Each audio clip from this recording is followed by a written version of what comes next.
very good afternoon. Namaskar, sabhi ko. At the fag end of a two-day conference, it is very difficult to keep everyone alive, and they have given me this opportunity by Dr. Garg. So, nevertheless, at the outset, let me thank Dr. Garg and his organizing team, as well as former Secretary Anil Rajdan Sahib, who has been over the years rather patronizing many of the conferences and seminars in this capital city. Coming on to the subject, as you can very well see, the petroleum, coal, hydrogen industry with the focus on synergy for energy. Let me give you a picture. I'm a man from the coal sector. When I had graduated way back in 90, the contribution of coal in the total energy requirement of the country was to the tune of 30%. Today, when I am at the fag end of my career, it is 55%. And it has remained so for the last 15 to 18 years. What it essentially means that the total requirement of the country, out of which all other sources of energy do contribute, coal is contributing more than half, 55%.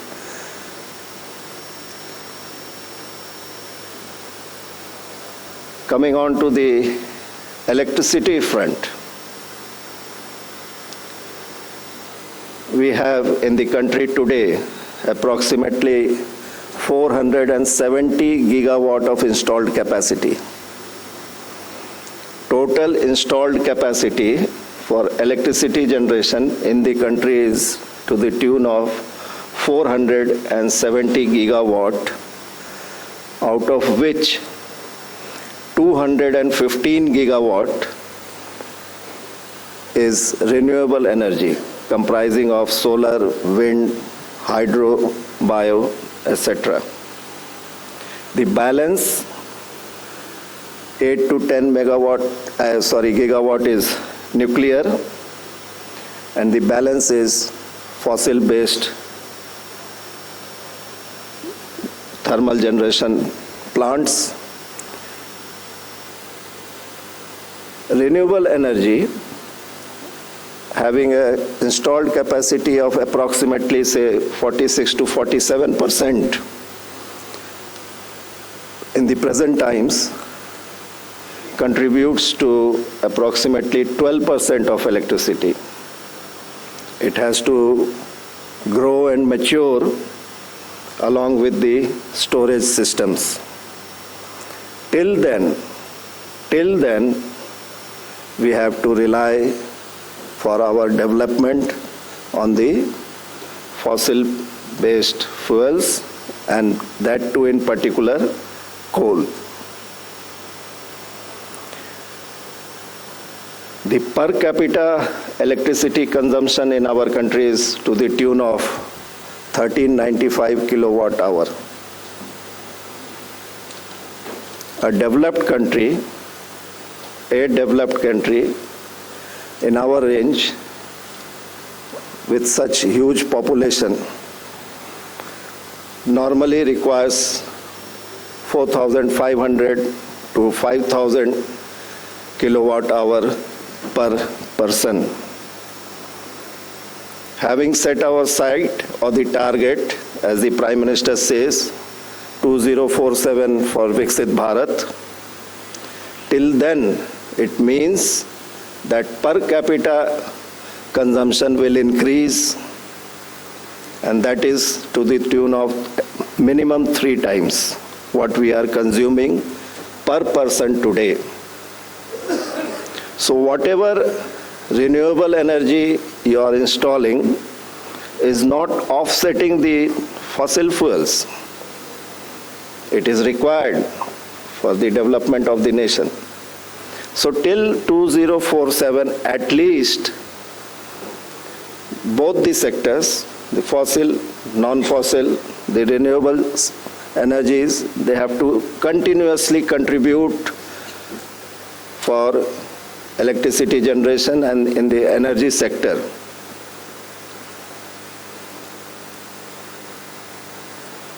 So we have a large number of projects in the pipeline also. For the benefit of the audience here, approximately 76 gigawatt of thermal power plants are in the pipeline, out of which 30 gigawatt are under construction stage and the balance under different stages of approval. So what in totality I mean to say that coal, which is abundant in our country, less costly, is here to stay, at least not less than for 2050. We have set a target for net zero in the year 2070, where we need to offset our greenhouse gas producing energy sector by the renewable sector.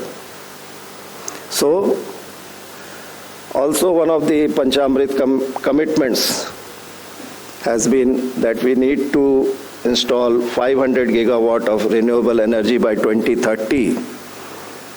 So reverse calculation means that by that time we should have at least not less than 500 gigawatt of fossil fuel plants also.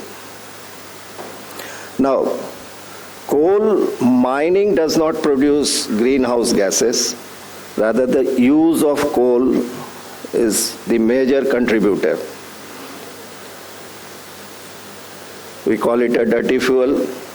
Worldwide they say it, but all the nations have grown, have developed based on coal energy itself. So we cannot be deprived of it when we have abundant 380 odd billion ton reserves still with India. So what is the question next? The next is, how can we utilize cleaner coal technologies? Use of coal producing 1.5 billion ton of CO2 per year. Out of the total approximately 2.6 billion tons of CO2 which our country produces, 2.6 or 2.7 billion tons. So it's a huge number. There also I think it averages up to 55%. So coal industry, or the coal sector, has gone in for incentivizing clean coal technologies. We had 2 stalls outside, one of them showing hydrogen-based generators, the other reflecting separation of H2S from all the natural gases, and one of the was coal gasification also. Ministry of Coal has come up with a 8,500 crore package to incentivize coal gasification. Coal gasification in itself is not a new technology. It has been there for ages, but somehow no major technological development has undergone it in that very process. So the efficiency of energy conversion, which we get from thermal to electricity in thermal plants, we are not getting it anywhere in the world through this coal gasification. Coal India, through its joint venture with GAIL, through BHEL, they have entered into different joint ventures for developing the coal gasification technology. When I say development with them, it is for the surface coal gasification. That means we mine the coal, bring it to the surface, and then it will be put up to for coal gasification. ECL, Eastern Coalfields Limited, the subsidiary of Coal India Limited, which I head, has also undertaken underground coal gasification. Why should I bring the coal on the surface? Why cannot I gasify it when it is beneath the earth and bring the products to the surface? We have entered into a collaboration with a Canadian expert, and the first phase, it will be conducted in 2 phases. First phase is over, and I expect that by year end, we will be flaring up the gas. It is a pilot project, November, December, anytime. So through this platform and through the audience here, representing different companies, different sectors, I would request any of you or any of your enterprise wants to get into the business of coal gasification. The ministry has committed that by 2030, we have to set up a plant for 100 million ton of coal gasification, mature the technology, that is in conjunction with GAIL and BHEL, and apart from that, underground coal gasification also. So, this is the picture which I thought I should present before you. That is synergy for energy. And we have to live with coal. This is for sure in India, at least up to 2050. And my belief is up to 2070.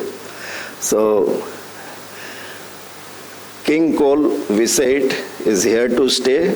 We have to innovate, develop, bring in interjections, technological interjections for clean coal technology, which will take our nation forward. Thank you for your patient hearing. Thank you very much.